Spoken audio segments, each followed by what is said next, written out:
Balance sheet గురించి చూద్దాం structure. Balance sheet as on అని ఇట్లా ఫస్ట్ హెడ్డింగ్ పెట్టేసేసి, బ్యాలెన్స్ షీట్లో అనేది ఒక స్టేట్మెంట్, అదొక అకౌంట్ కాదు, అది మీరు గుర్తుపెట్టుకోండి. బ్యాలెన్స్ షీట్ అనేది ఒక statement, it's not an account. సరేనా? ఇప్పుడు అసెట్స్ రాస్తాం రైట్ సైడ్.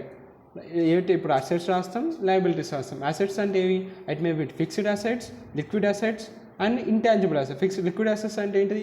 ఏవైతే జల్దీ కెన్ బి కన్వర్టెడ్ టు క్యాష్ని వాటిని లిక్విడ్ అసెట్స్ అంటారు. ఫిక్స్డ్ అసెట్స్ అంటే ఏంటిది? ల్యాండ్, బిల్డింగ్, మిషనరీ, ఇవన్నీ ఫిక్స్డ్ అసెట్స్ కిందకి వస్తాయి. ఇంటాంజిబుల్ అసెట్స్ ఏవైతే మనం చూడలేము, లైక్ ఇప్పుడు కంపెనీ గుడ్ విల్ అనేది ఒక టైప్ ఆఫ్ అసెటే. అంటే దానికున్న పేటెంట్స్, దానికున్న రెప్యుటేషన్, బ్రాండ్, లాయల్టీ, అవన్నిటిని కంపెనీ యొక్క ఉన్న ఏవైతే చూడలేని రెప్యుటేషన్స్ అవన్నీవో అవన్నీ ఇంటాంజిబుల్ అసెట్స్ కిందకే వస్తాయి. సో ఈ మూడు రకాలు లిక్విడ్, ఫిక్స్డ్, ఇంటాంజిబుల్ అన్ని అసెట్స్ని అసెట్స్ లెక్క కన్సిడర్ చేసుకొని అసెట్స్లో రాస్తాం. ఇట్స్ లెఫ్ట్ సైడ్ ఏం రాస్తాం? లయబిలిటీస్. లయబిలిటీస్ అంటే అన్నీ రాస్తాం. సో లెఫ్ట్ ఓవర్ స్టాక్ని క్లోజింగ్ స్టాక్ లెక్క లెఫ్ట్ ఓవర్ స్టాక్ అనేది ఒక క్లోజింగ్ స్టాక్ అనమాట. క్లోజింగ్ స్టాక్ అనేది కూడా ఒక అసెట్టే, అందుకే అసెట్స్ దగ్గర రాసుకున్నాం. అందుకే మీకు అర్థం కాదు, ఇంకా పాయింట్ రాసుకున్నాం. ఓకే, ఇప్పుడు ఒకటి చూద్దాం. ఇప్పుడు ఎట్లా రాస్తామంటే అసెట్స్ సైడ్ ఏమేమి రాయాలో చెప్పినా కదా, లిక్విడ్ అసెట్స్ కానీ ఫిక్స్డ్ అసెట్స్ కానీ ఇంటాంజిబుల్ ఏమన్నా అన్ని అసెట్స్ కిందకి వస్తాయి. లయబిలిటీ సైడ్కి వచ్చేసరికి ఇప్పుడు క్యాపిటల్ వేయాలి. ఫస్ట్ క్యాపిటల్ తీసుకొని ఇంతకుముందు నెట్ ప్రాఫిట్ ఎక్కడ వచ్చింది నీకు?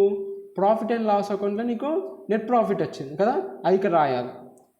మీరు అబ్జర్వ్ చేసి ఉంటే ఫస్ట్ మనము ట్రేడింగ్ అకౌంట్ అని ఒకటి ఉంది. ట్రేడింగ్ అకౌంట్ నుంచి నువ్వు ఏం చేసినావు? గ్రాస్ ప్రాఫిట్ తీసుకున్నావు. గ్రాస్ ప్రాఫిట్ తీసుకొని అది ఎక్కడ పెట్టినావు? ప్రాఫిట్ అండ్ లాస్ అకౌంట్లో పెట్టినావు. ప్రాఫిట్ అండ్ లాస్ అకౌంట్లో పెట్టి ఎక్కడ పెట్టినావు? అది క్రెడిటర్ సైడ్ పెట్టినావు. అక్కడ నుంచి నెట్ ప్రాఫిట్ వచ్చింది నీకు. నెట్ ప్రాఫిట్ని తీసుకుపోయి ఎక్కడ పెడుతున్నావు? బ్యాలెన్స్ షీట్లో పెడుతున్నావు. దిస్ ఈజ్ ద మెథడ్ అనమాట. ఇప్పుడు నెట్ ప్రాఫిట్ని సమ్ చేయాలి, ఇంట్రెస్ట్ ఆన్ క్యాపిటల్ని సబ్ చేయాలి, డ్రాయింగ్స్ మైనస్ చేయాలి, minus on drawings.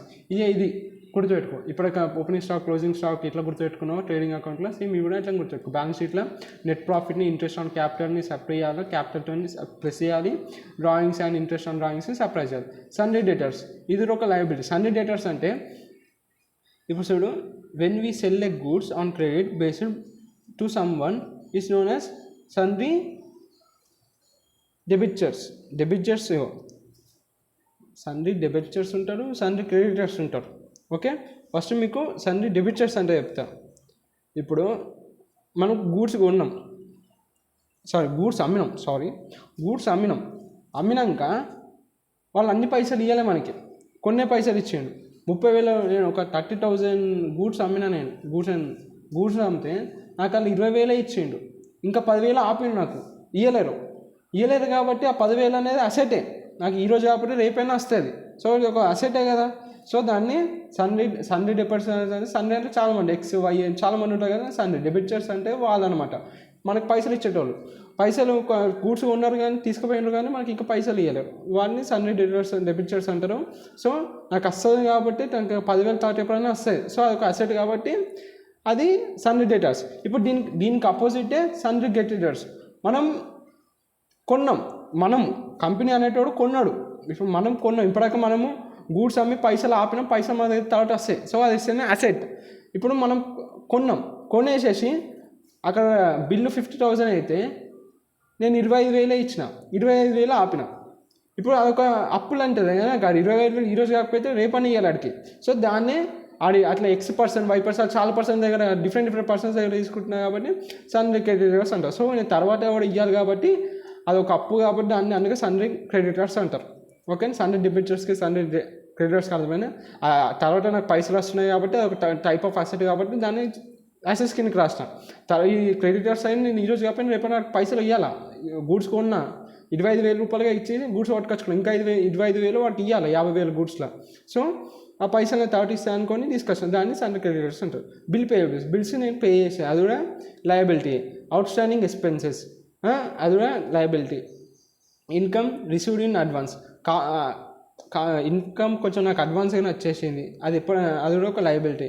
Loan on mortgage, ఇప్పుడు నాకు లోన్ కావాలంటే పోయి నాకు లోన్ ఇవ్వమంటే ఇయ్యారు కదా. నీ బిల్డింగో నీ డాక్యుమెంట్సో ఏవో ఒకటి పెడతావు, ఆ డాక్యుమెంట్స్నే మార్టేజ్ అంటారు.